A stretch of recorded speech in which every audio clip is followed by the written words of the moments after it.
joined with Olympian Hollie Avil.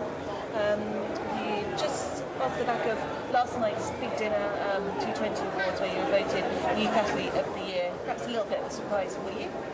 Yeah, kind of nice in a way though, because I said at the awards that I often forget that I'm still 18, because when I step up there with a senior, I've always said that age is only a number, so when I get on that start line, everyone's equal to me, and I'd hate it if someone thought, oh, she's 18, it doesn't matter if she doesn't do as well, or we'll boss the 18-year-old around. Like, I always forget my age, but then it is kind of, like when I got that award last night, it kind of made me realise how much I have achieved at a pretty young age in triathlon, so it was nice. And the awards kind of come at a nice time because it's February now, and a lot of the awards were towards the end of last year, so when it's kind of at the start of the season, it's kind of another little boost and a motivator to get through the winter training.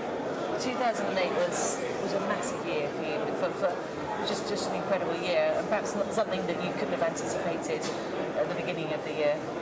Yeah, definitely. Like, again, when I look back and list what I did, my first Olympic distance race was a World Cup, and that's pretty big for most people. And then to go and podium, and I think they said I was the youngest person ever to podium in their first World Cup, which is pretty special when I look back at it. And then to podium in another World Cup, and then to go on and to qualify for the Games, it's just a dream for me. And obviously the Games was a bit of a nightmare, and I said to Richard last night, I wonder what award I'll win, and I said, well, maybe most dramatic end to the year.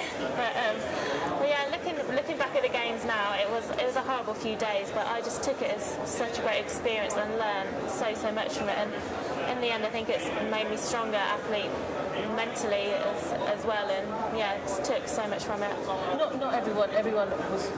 Most people were aware that you were unwell, but what actually went wrong? Yeah, the difficult thing was, I think, just staying quiet about being unwell, and it all happened really quick. It was the night after a race briefing, and I felt awful, and I said to Helen, I don't feel very well, and I just said, no, maybe it's nerves, just get through it. And I didn't want to contact the doctor or panic the doctor or seem like I was being a drama queen, and then I started being sick, and it all went downhill from there. And I didn't really eat 24 hours before the race, and well, you're not going to get through a triathlon if you haven't eaten the day before. And then in the morning of the race, the test for me was if I got up, run, felt fine, I could keep my breakfast down, and I did. But when I got to the race and out the swim onto the bike, I couldn't take any fluids on, and every time I took a sip of my drink, I was just being sick again, and yeah, I had to stop. And it was horrible, because I just wanted to go out there and just show my fitness and strength that I developed over the past couple of months, because I put such a good block of training in before Korea, and I was just really eager to go out and race, and no pressure for a position, but I just wanted to go out there, and you always just want to go out there and give it your all when you're going well and you're fit. So, I mean, obviously, absolutely biggest disappointment, but as you said, you managed to come away with positive stuff, and as you said, you're only 18, and it's quite feasible that you could get to another 3 Olympics yet. So what do you think was the most valuable experience that you came away from Beijing with? I think it was great seeing a holding camp and kind of learning to deal with the mental pressures of a holding camp. I think the good thing was with Beijing, I learned a lot about training and preparing for the heat. I learned a lot about jet lag as well, about coming into the camp, how to cope with that, and obviously I learned a lot about things with hydration and keeping on top of hydration and how it works for me. So learning a lot more about myself, how I cope with jet lag, how much I need to keep myself hydrated. Other things as well, just about the hype in the Olympic Village, the organisation, the security, what's about, and how much time you have to allow for things. Like at the Olympic triathlon, we were held in the pen for 30 minutes before, and normally it's 10 minutes kind of before a World Cup, so it's just getting used to things like that. And again, the whole qualifying process, going back to Madrid, and then you actually have to wait until the BOA announced that you've been selected for the team, and coping with that, and I had to cope all through that with my A level, so it was a pretty stressful time and really big mental exercises, and I think it's made me grow as a person as well, and I just enjoyed it all, and being out in Beijing as well was fantastic, and going watching the other sports, meeting other athletes, and it's just a great game for Team GB because we did so well in the medal table as well. So no, it was a really great time, apart from the 3 days where I was ill.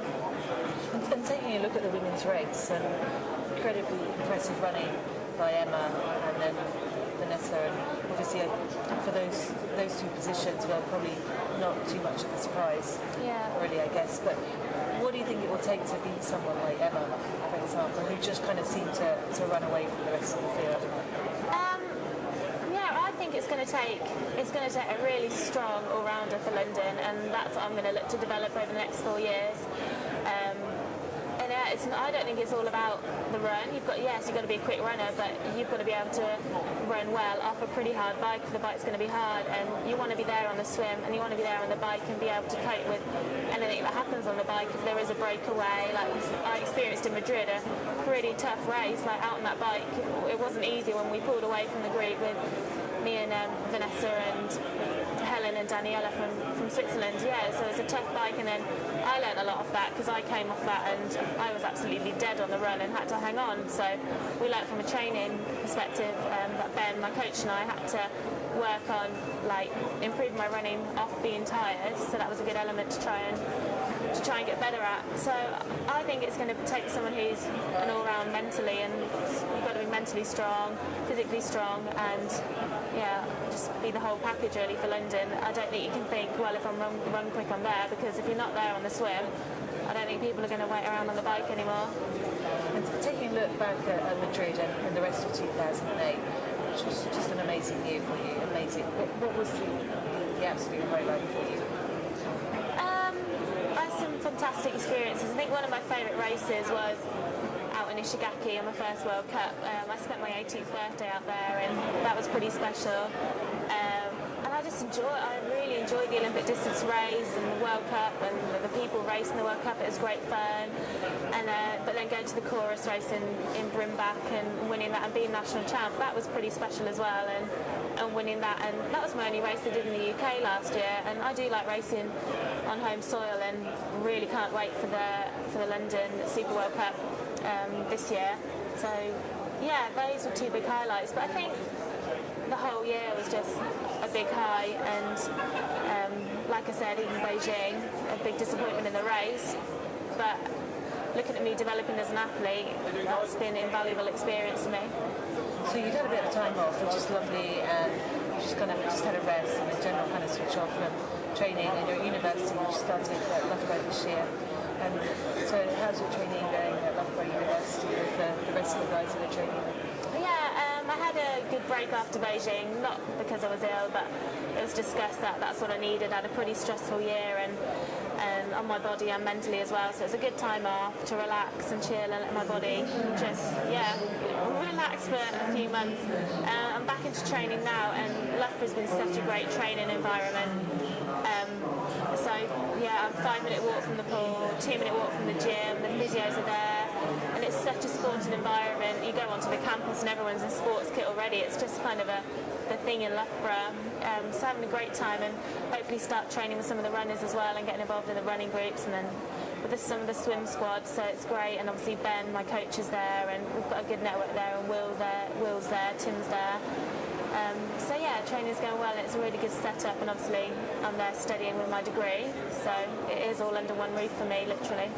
And just how easy was it? Because you see so many athletes that train so hard and are so committed to what you're doing, and then you have to take time off. How easy was it for you to actually take time off and say, okay, I'm not going to go sneak in the pool and do a quick swim session, or go out for a quick run without anyone knowing? Just how easy was it to switch off after such a massive year?